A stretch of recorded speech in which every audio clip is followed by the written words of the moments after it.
बिस्मिल्लाहिर रहमानिर रहीम। प्रिय देशबासी, আসসালামু আলাইকুম। আমি সামিউল প্রধান রহমতের আব্বানা থেকে বলছি। সামষ্টিক অর্থনৈতিক স্থিতিশীলতা ভেঙে পড়েছে। পর্ব 9। অভ্যন্তরীণ ও বৈদেশিক ঋণের বোঝা বাড়ছে। প্রশাসনিক ও প্রতিরক্ষা ব্যয় মেটাতে অবকাঠামো নির্মাণে সুদে আসলে অভ্যন্তরীণ ও বৈদেশিক ঋণের কিস্তি পরিশোধ করতে, ভর্তুকি সাবসিডি দিতে ও সামাজিক নিরাপদ আশ্রয় কর্মসূচিতে বরাদ্দ বাড়াতে প্রচুর অর্থের প্রয়োজন হয়। অভ্যন্তরীণ সম্পদ সঞ্চালন কম হওয়ায় সরকারকে অভ্যন্তরীণ ও বৈদেশিক উৎস হতে ঋণ নিতে হচ্ছে। 2009 সাল থেকে 2023 সালের ডিসেম্বর মাস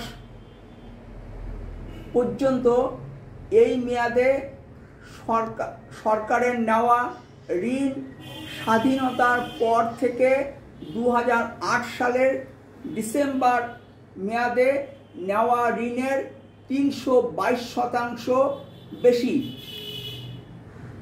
সরকার অভ্যন্তরীণ ঋণ গ্রহণ করেছে সবচেয়ে বেশি।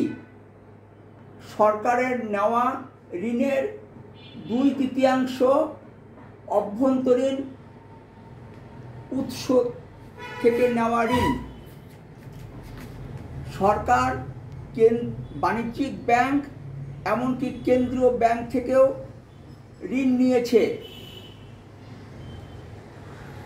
70,000 কোটি টাকার নোট ছাপানো হয়েছে। এর ফলে মুদ্রাস্ফীতি বেড়েছে। সরকার বাণিজ্যিক ব্যাংক থেকে ঋণ গ্রহণ করলে বিনিয়োগকারীরা ঋণ পায় না, ক্রাউডিং আউট এফেক্ট সৃষ্টি হয়। কিন্তু বিনিয়োগকারীর সংখ্যা কম থাকায় সরকার বাণিজ্যিক ব্যাংক থেকে ঋণ গ্রহণ করা সত্ত্বেও ক্রাউডিং আউট এফেক্ট সৃষ্টি হয়নি। কর্ণফুলী নদীর তলদেশ দিয়ে নির্মিত ট্যানেল চালুর আগেই ওই প্রকল্পের ঋণের কিস্তি পরিশোধ শুরু হয়েছে। বাজেট ঘাটতি মেটানোর জন্যে সরকার বিশ্ব ব্যাংক থেকে ঋণ নেয়।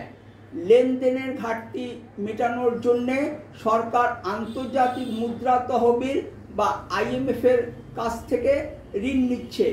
এছাড়া চীনের কাছ থেকে $5 বিলিয়ন ঋণ চেয়েছে।